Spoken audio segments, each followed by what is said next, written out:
Dito sa Papa Dudut Stories, ikaw ay hindi nag-iisa.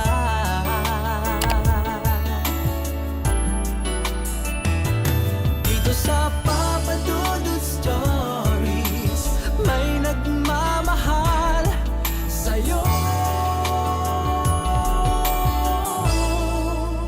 Papa Dudut Stories, Papa Dudut Stories. Dear Papa Dudut, sa lahat po ng mga nakatutok ngayon, huwag pong kalimutan mag-like, mag-share at mag-subscribe. Maraming salamat po sa inyong lahat.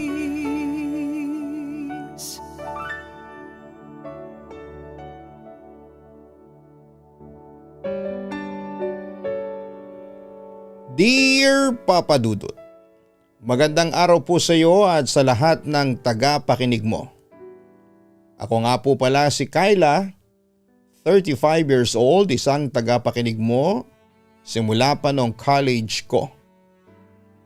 Sa totoo lang ay hindi ako masyadong mahilig noon sa mga kwento-kwento sa radyo. Pero isang gabi habang nagkakape ako sa harapan ng laptop ko at nag-scroll sa YouTube ay may nagrekomenda sa akin na video. Sabi sa title, akala ko una ay corny, pero noong pinakinggan ko ay hindi ko namalayan at tuloy-tuloy na akong nakikinig hanggang sa madaling araw. Simula noon ay naging routine ko na ang pakikinig sa inyo. Bago matulog, kahit na anong pagod ko sa trabaho, pipili muna ako ng isang kwento mula sa channel mo. Minsan, natatawa ako. Madalas naman ay naiiyak. Pero hindi ko inakala na darating yung araw na ako na rin mismo ang magkukwento. Isa sa mga parte ng buhay ko na hindi ko na talaga malilimutan at hanggang ngayon ay bit-bit ko pa rin ang bigat niya. Nagsimula ang lahat nang iwan ako ng lalaking akala ko ay makakasama ko sa panghabang buhay. Si Ronald. Nagkakilala kami ni Ronald noong 22 pa lamang ako. Bagong graduate ako noon. Siya naman ay may stable ng trabaho sa isang logistics company. Mas matanda siya sa akin ng 4 na taon. Nakilala ko siya sa isang birthday party ng kaibigan ko. At unang tingin pa lamang ay nagka-crush na ako. Hindi naman siya sobrang gwapo. Pero may dating talaga siya. Tahimik, maginoo at may sense kausap. At kahit na hindi ko inaasahan ay siya mismo ang unang nag-message sa akin matapos ang party. Ang bilis ng mga pangyayari. Nagkakilala kami sa January, naging kami sa February. Akala ko noon kapag mabilis ang simula ay mabilis ding matatapos. Pero umabot kami ng halos 4 na taon. Marami na kaming pinagdaanan, Papa Dudut. Nakailang out of town trips kami, nakaipon ng sabay, nakapagplano ng future. Pinakilala ko siya sa pamilya ko at ganon din siya sa akin. Sinasama niya ako sa mga family gatherings nila.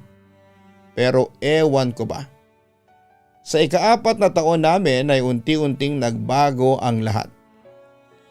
Nagsimula siyang maging malamig at hindi na siya madalas mag-text at hindi na rin siya ganong kadalas magyaya lumabas. Sabi niya ay busy lang daw sa trabaho. Pero ramdam ko na may tinatago siya. Hindi ko naman siya kinokompronta agad kasi takot ako. Takot akong mapatunayan na mali ang pakiramdam ko. Gusto ko magtiwala pero ang hirap kapag araw-araw mong nararamdaman na parang hindi ka na mahal ng taong mahal mo. Hanggang sa dumating yung araw na hindi ko na kayang kimkimin ang lahat at kinausap ko siya ng harap-harapan. Ron, may problema ba tayo? Tanong ko sa kanya habang kumakain kami sa paborito naming kainan sa may Pasig. Tahimik siya noon. Hindi man lang lumingon sa akin at sa simpleng sagot niyang Kyla, sorry. Hindi ko na kayang ituloy ay parang gumuho ang mundo ko. Wala siyang binigay na dahilan, ang sabi lang niya ay hindi na kita mahal and I'm sorry. Ganon lang. Walang third party, walang issue, walang paliwanag. Basta na lamang siyang umalis. At ako naman ay naiwan sa gitna ng lahat ng plano naming sabay naming binuo. Ilang linggo akong hindi makatulog at hindi ako makakain ng maayos. Pumasok ako sa trabaho pero parang robot lang. Nakatitig lang ako sa monitor ko buong araw. Tinis ko lang ang lahat pero sa loob-loob ko, gusto ko na lamang mawala. Sobrang sakit. Sobrang bigat. At sa lahat ng iyon ay iisa lang ang tanong ko sa sarili ko. Ano bang mali sa akin? Buti na lamang at may isang tao sa office na hindi ako iniwanan. Si Joy. Matagal na kaming magka-team ni Joy pero hindi naman kami ganun ka-close. Pero nung nalaman niyang hiniwalayan ako ay bigla na lamang siyang naging sobrang maalaga sa akin. Araw-araw niya akong inaayang mag-lunch. Kapag wala akong gana ay siyang nagpapakain sa akin. At isang araw ay may inoffer siya. Kayla, gusto mo bang sumama sa province namin this weekend? Birthday ng lola ko. Simple lang yung celebration pero tahimik doon. Malayo sa stress. Baka makatulong sa'yo na makapagpahinga. Hindi na ako nagdalawang isip. Wala naman akong plano. Wala akong lakas makipagkita sa kahit na kanino. At higit sa lahat ay gusto ko lang makalayo kaya agad ako nag-impake at sumama sa kanya. Maaga kaming bumiyahe noong Biyernes. 3 oras mula sa Maynila papunta sa isang maliit na barangay sa norte. Mahaba ang biyahe pero tahimik lang ako sa buong oras. Si Joy naman ay kwento ng kwento sa tabi ko. Pero kalahati lang ng sinasabi niya ang naririnig ko. Pagod kasi ang utak ko. Pagdating namin sa bahay nila ay medyo nagulat ako. Hindi ito yung tipikal na bahay sa probinsya na masaya at maliwanag. Medyo luma na ang bahay. Nasa dulo ng maikling daan, napapalibutan ng puno. Tahimik sobra. Parang kahit huni ng ibon ay bihira mong maririnig. Ang bakod ay gawa sa mga tuyong kawayan at ang gate ay kalawangin na. Pero malinis ang paligid at kita mong inaalagaan pa rin. Sa loob ay amoy kahoy. Amoy luma pero may kung anong pakiramdam na hindi ko mawari. Hindi naman ako natatakot pero hindi rin ako komportable. Wala namang kakaiba pero sa unang apa ko pa lamang sa loob ng bahay nila ay parang ang bigat ng dibdib ko. Dito ka matutulog, sabi ni Joy sabay turo sa kwarto sa kanan. Maliit lamang ito at may isang kama, electric fan at lamesang may salamin. Akin yung kabilang kwarto. Hindi na ako nagreklamo. Pagod na ako at gusto ko na lamang mahiga. Kinagabihan ay kumain kami ng simple lamang. Adobo, pritong bangus at tinolang manok. Masarap ang luto ng lola niya. Tahimik lang ang hapunan, halos lahat ng pamilya ni Joy. Sobrang bait at maalalahanin. Pero ewan ko ba, kahit ang babait nila ay parang hindi ako mapakali. Nung natulog na ako ay doon nagsimula ang hindi makakalimutan kong karanasan.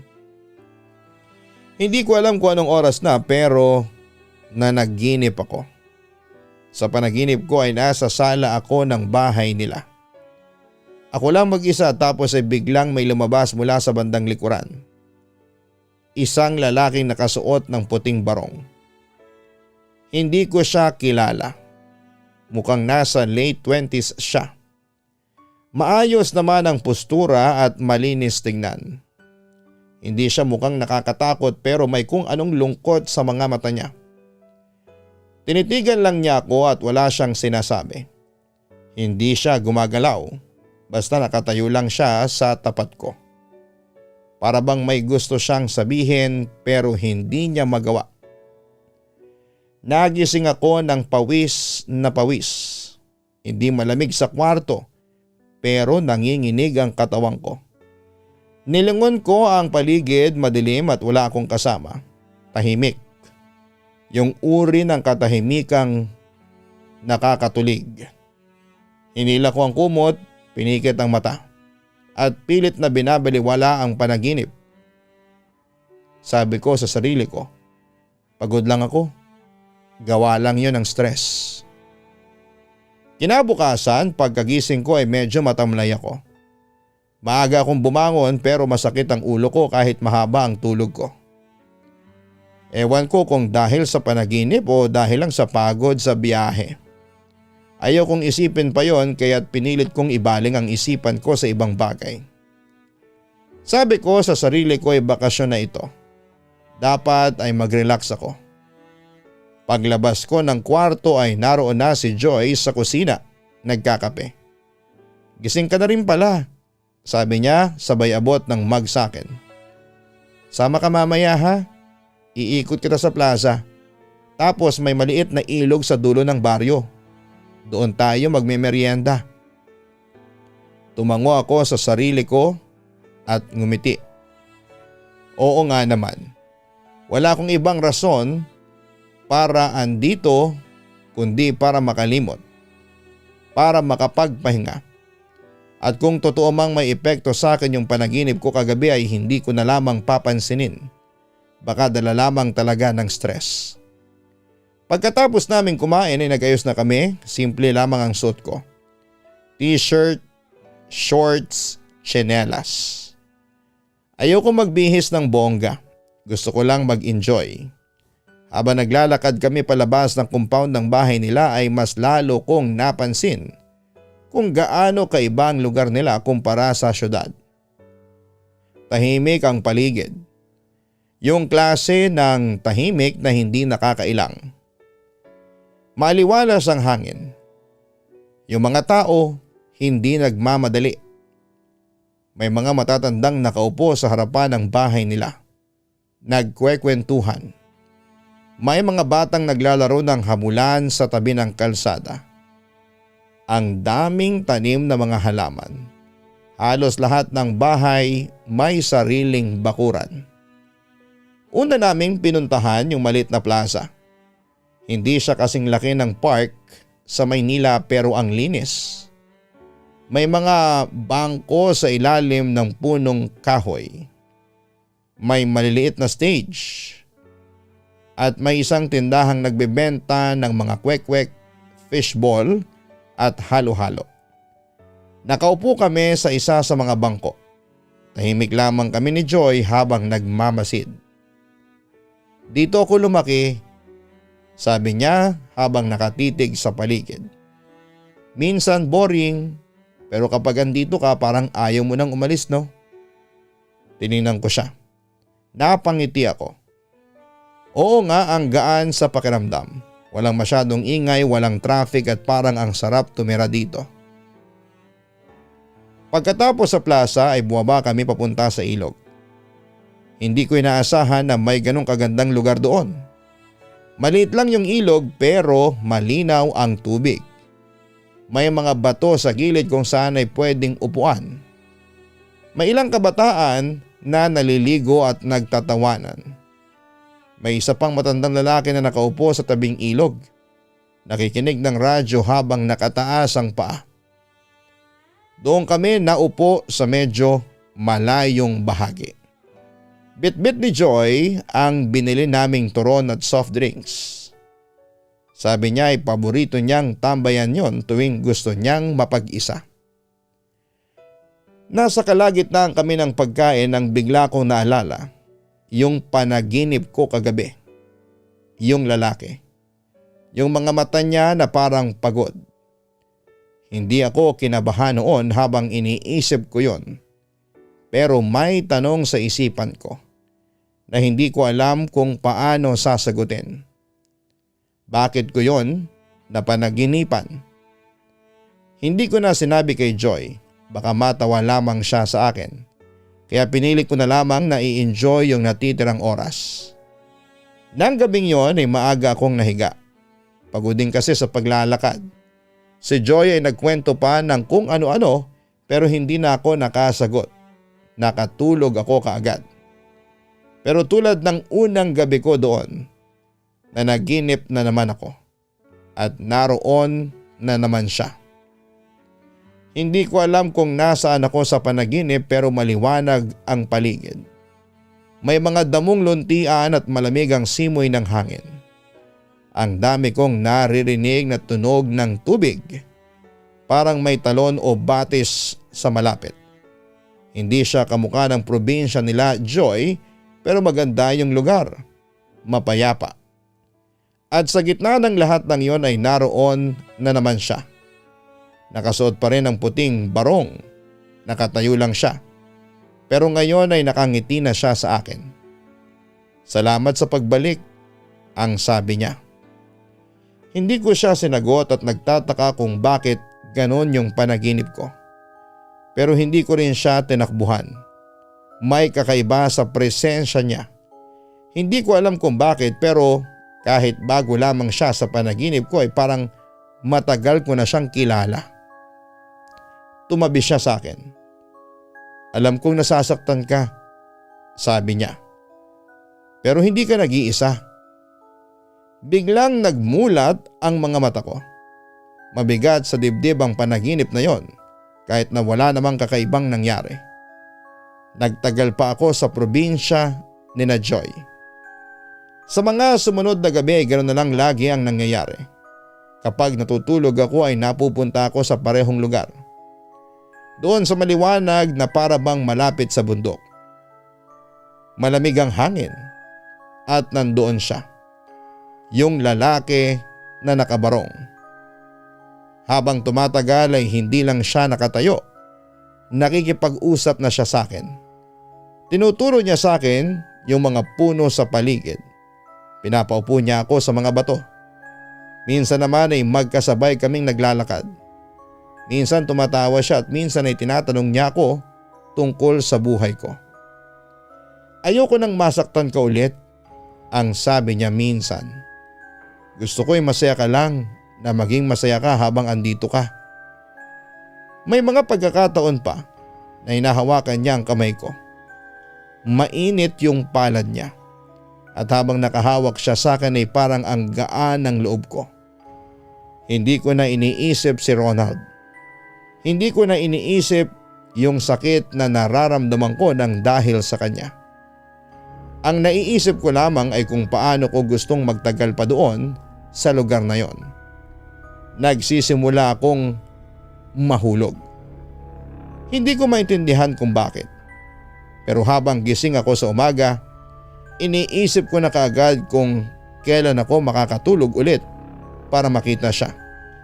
Parang siya na lamang yung dahilan kung bakit ako excited sa gabi.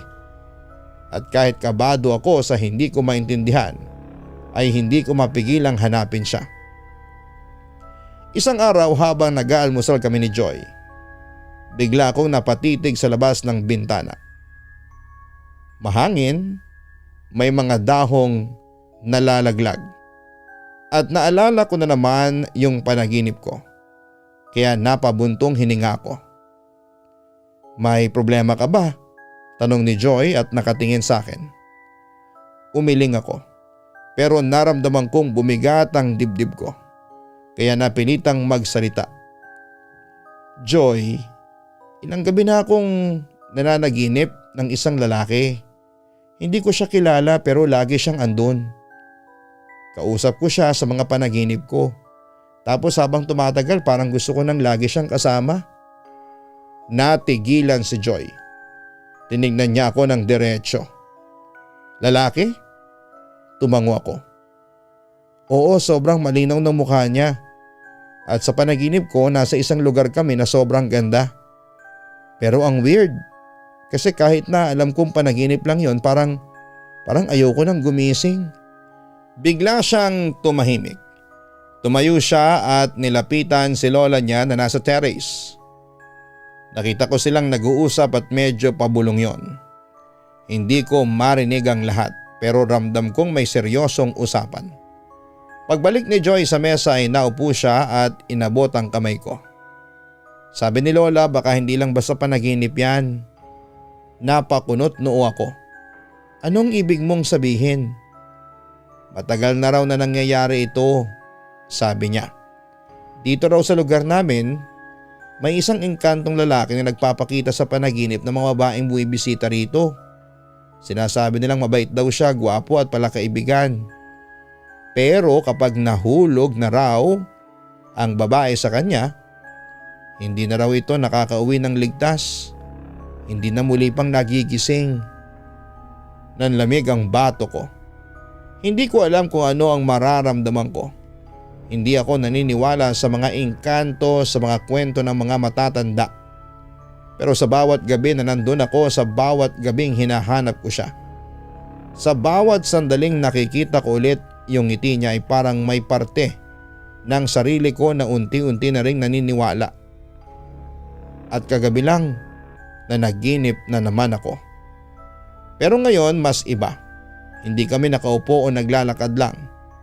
Dinala niya ako sa isang napakalawak na damuhan. May maliliit na bulaklak, may mga paru-paro, may hangin na sobrang presko. Tapos may maliit na ilog sa dulo. At sa gitna noon ay may isang kahoy na tulay.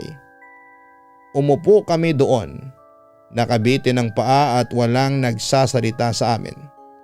Pero ramdam ko yung katahimikan na hindi nakakabingi, katahimikang nakagagaan ng loob.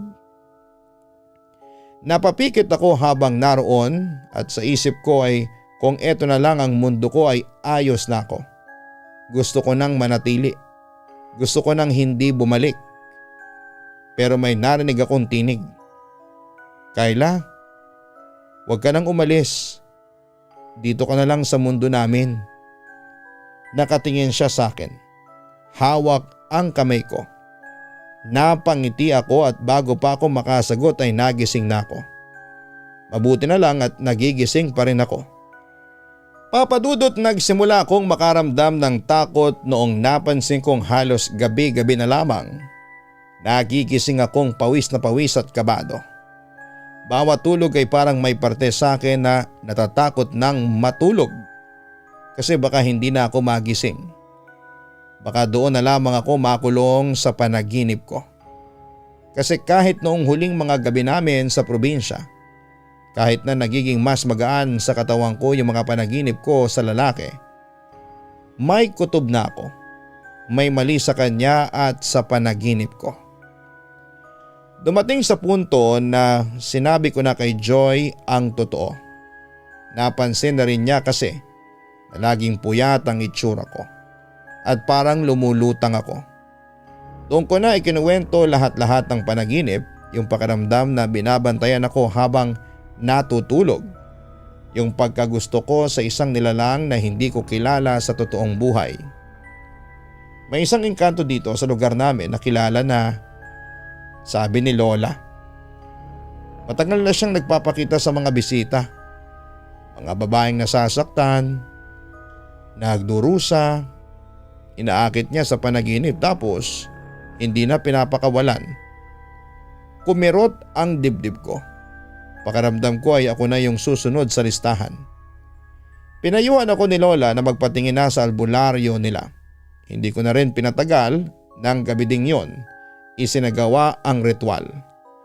Hindi ko may paliwanag kung anong klaseng takot ang naramdaman ko habang ginagawa ang pagdarasal. Ang bigat sa dibdib. Para akong nauubusan ng hininga. Parang may pumipigil sa katawan ko na lumaban. Umiiyak ako habang nakaupo sa gitna ng bilog na asin at dahon. Habang pinapalo ng dahon ng bayabas ang likuran ko. Napasigaw ako. Pakiramdam ko ay sinasakal ako mula sa loob. Nakaramdam ako ng sakit sa ulo tapos ay bumigat ang mga mata ko. halos mawala na ako ng malay. Nang matapos ang lahat ay para akong binunutan ng tinik. Tuluyan akong napahiga. Pagod na pagod, pero mas magaan na. Mas tahimik na. Kinabukasan ay hindi ko na siya napanaginipan. Sa unang pagkakataon ay nakatulog ako ng mahimbing. Doon ako naniwalang baka nga nailigtas na ako. Pagbalik ko sa Maynila, sinubukan kong ibalik ang normal kong buhay. Pumasok ulit ako sa trabaho. Nagsimula ulit makipagkita sa mga kaibigan. Unti-unting bumalik yung sigla ko. Hindi ko naman kinalimutan yung nangyari sa probinsya, pero mas pinili kong itago na lamang sa isipan ko. Inisip ko na baka face lamang talaga ng buhay ko yon. Pero isang araw, pauwi ako galing sa opisina. Sakay ng bus, may nadaanan kaming kanto sa bandang Valenzuela. Doon ko siya nakita. Isang lalaki sa gilid ng kalsada at nakatayo lamang. Nakasuot ng puting polo, medyo magulo ang buhok. Pero ang mas bumagsak sa loob ko, yung mga mata niya. Hindi ako nagkakamali na siya yon. Siya yung lalaking palaging nasa panaginip ko. Napapikit ako at sinabihan ko ang sarili ko na baka guni-guni lamang ang lahat. Pagmulat ko ay wala na siya, pero nagsimula na akong kabahan. Sa opisina, may mga ilaw na kusa na lamang mamamatay. Akala namin ay may sira sa kuryente pero laging sa mesa ko lamang. Sa CR ay minsan habang naguhugas ako ng kamay, may humahaplos sa balikat ko. Paglingon ko ay walang tao. Sa unay binabaliwala ko pero hindi na ako makatulog ng maayos kapag nasa bahay na ako. Dumating ang gabi at muli siyang bumalik sa panaginip ko. Hindi na ito kagaya ng dati. Hindi na siya yung tahimik lang na kasama ko sa magagandang lugar. Galit na siya. Hawak niya ang braso ko. Seryoso ang mukha niya. "Bakit mo ako iniwan?" tanong niya. "Hindi mo ba alam? Kaya kong sumunod sa iyo kahit saan. Hindi ka na makakatakas. Akin ka na." Nanigas ako sa takot at hindi ako makasigaw. Hindi ako makagalaw. Nang magising ako ay nanginginig ako at basang-basa ng pawis. Simula noon, araw-araw na akong nabubuhay sa kaba. Sa condo unit ko, may mga gamit na bigla na lamang nalalaglag at gumagalaw. Minsan habang natutulog ako ay may tunog ng hakbang sa sahig at kapag nagising ako ay wala namang tao. Mas lumala pa noong nakita ko siyang nakatingin sa akin mula sa salamin habang nagsusuklay ako. Hindi siya kumikilos pero nandun siya. Nakatitig at hindi ko alam kung imahinasyon lamang ba. Pero paulit-ulit na siyang sumusulpot sa elevator, sa bintana, minsan kahit sa screen ng laptop ko na parang anino lamang na dumaan. Napapansin ng mga ka-office mates ko na iba na ako. Lagi raw akong lutang. May isang beses nagulat na lamang ako nang lapitan ako ng guard. "Ma'am, may kasama po ba kayong lalaki kanina sa workstation ninyo?" tanong niya. Napakunot ako ng noo. "Wala po, ako lang po mag-isa," sabi niya. May nakita raw siyang lalaking nakatayo sa likod ko habang nakaupo ako. Akala pa nga niya ay bisita ko. Doon ako nanginig at hindi ko na alam kung kanino pa ako dapat na lumapit. Hanggang sa isang gabi. Gising ako pero nakahiga lang. Nakapatay ang ilaw pero may ilaw mula sa labas na tumatama sa kwarto ko. Ramdam ko na may nagbabantay sa akin. Pakiramdam ko ay may isang taong nandun sa may paanan ng kama. Hindi ako gumagalaw. Hindi ako huminga ng malalim sa takot. Kinaumagahan ay nilagnat ako at habang nakahiga kahit gising ako ay nakikita ko siya. Doon ko na-realize na hindi lang ito basta panaginip. Sinubukan kong tawagan si Joy. Humahagulhol na ako habang kinikwento ko kung ano ang nangyayari. Sabi niya baka hindi raw sapat ang ginawa naming ritual noon. Baka hindi raw siya umalis sa mundo natin. Sumunod siya sa akin. Papa Dudut, matagal ko na ring iniisip kung bakit pa ba ako bumalik sa probinsya. Sa totoo lang ay ayoko na. Takot na takot ako. Pero nung nagsimula nang maapektuhan ang trabaho ko, yung kalusugan ko pati na rin yung mga taong nakapaligid sa akin ay wala na akong ibang nakitang paraan kundi harapin ulit kung anuman yung bagay na sumunod sa akin. Kaya isang madaling araw ay kinuha ko ang backpack ko at sumakay ng bus pabalik sa bahay nila Joy sa probinsya. Hindi ko na sinabi sa kahit sino. Baka kasi pigilan lamang nila ako. Baka sabihing nababaliw na ako pero hindi ko na kayang manahimik pa. Pagdating ko sa probinsya, agad akong sinamahan ni Joy papunta sa albularyo. Matanda na siya pero matalim pa rin ang mga mata. Pagkakita pa lamang sa akin ay napailing na siya. Sabi ko na nga ba, hindi pa siya tapos sa'yo. Bulong niya. Tahimik lamang ako nakaupo at hindi ko alam kung paano sisimulan. Pero siya na ang nagsalita. May nangyaring kasunduan sa panaginip. Doon pa lang ay tinanggap mo na siya. Sa mga yakap, sa mga halik, sa mga gabi na pinayagan mo siyang makapasok sa isipan mo. Doon na kayo nagkasundo. Hindi mo man alam pero may bahagi ka nang naiwanan sa mundo niya. Hindi ako nakapagsalita. Hindi ko alam na ganun pala kalalim ang lahat. Akala ko ay panaginip lamang yon. Akala ko dahil mahina ako noon, kaya ako naakit. Hindi ko alam na may kapalit pala ang lahat. Binigyan niya ako ng 2 opsyon. Una, ang manatili sa kanya. Sumuko na lang. Tanggapin ang kapalaran ko. Doon daw ako mabubuhay sa mundo niya, malayo sa gulo ng mundo ng tao. Pero hindi na ako makakabalik.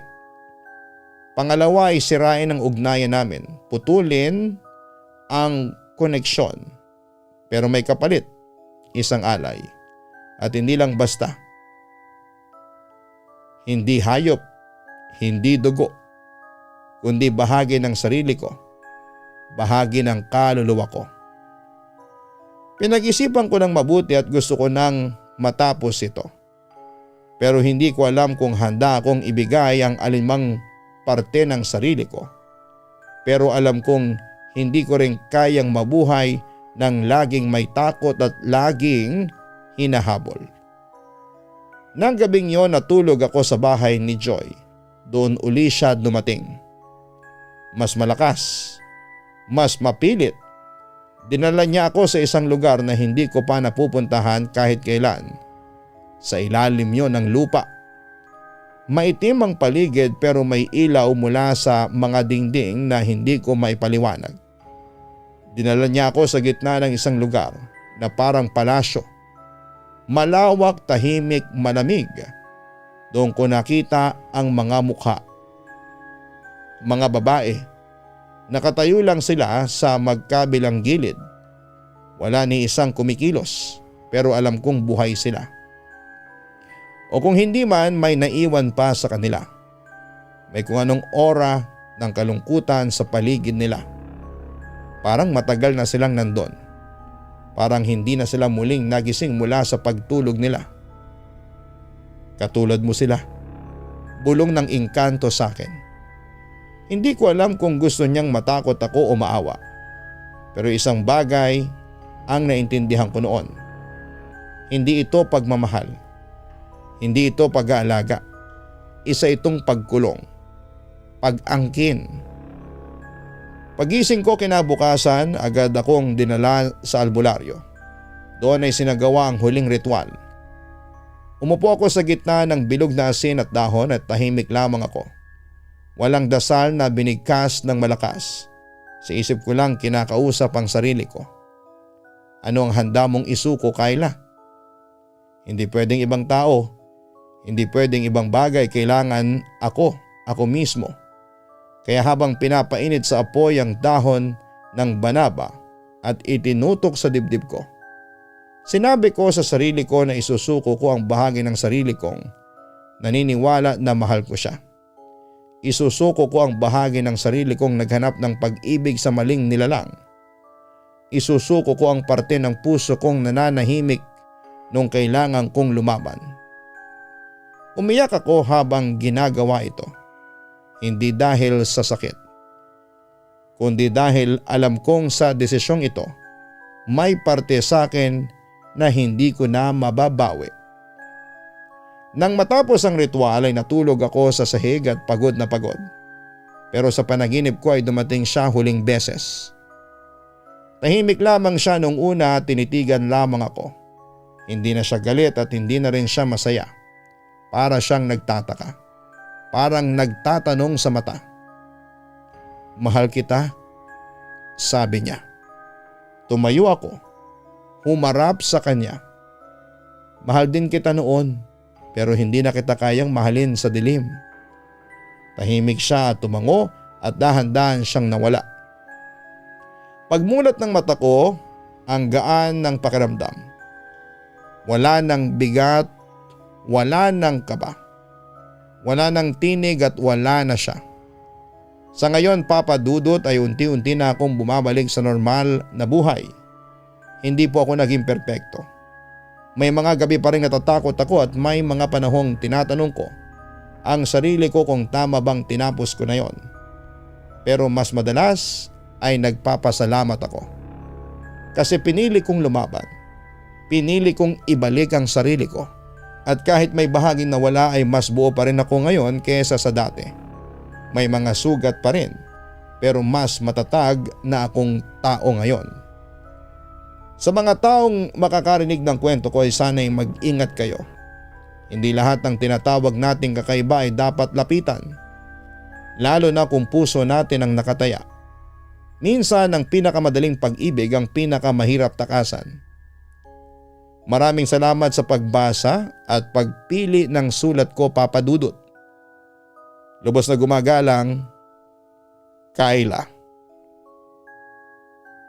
Maraming salamat sa pagbabahagi mo ng kwento na puno ng kabiguan, pangamba at katapangan. Sa buhay may mga pag-ibig na darating na akala natin ay totoo. Pero sa likod pala nito ay pagkagapos. Hindi lahat ng nakabibighaning damdamin ay dapat panghawakan. Minsan ang tunay na pagmamahal ay makikita sa kung paano mo inililigtas ang sarili mo. Kahit masakit, kahit may kailangang bitawan.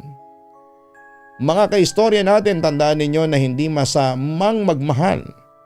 Pero wag mong hayaan ang pagmamahal ang magpahamak sa iyo. Hanapin po ang Kaistorya YouTube channel para sa mga horror stories natin at ang Papa Dudut Family YouTube channel na kung saan ay meron po tayong mga papremyo sa ating mga episodes na pinopost. Maraming salamat po sa inyong lahat.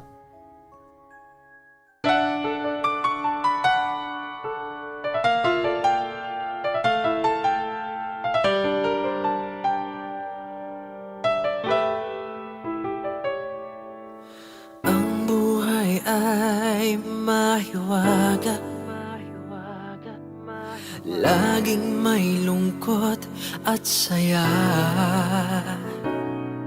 sa Papa Dudut Stories. Laging may karamay ka.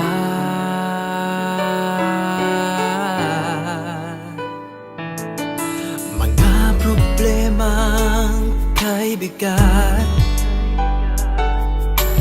dito ay pakikinggan ka. Sa Papa Dudut Stories, kami ay iyong kasama. Dito sa Papa Dudut Stories, ikaw ay hindi nag-iisa.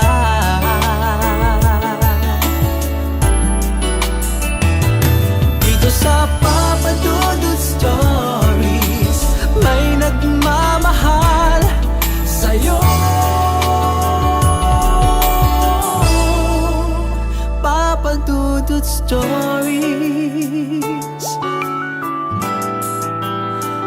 Papa Dudut Stories.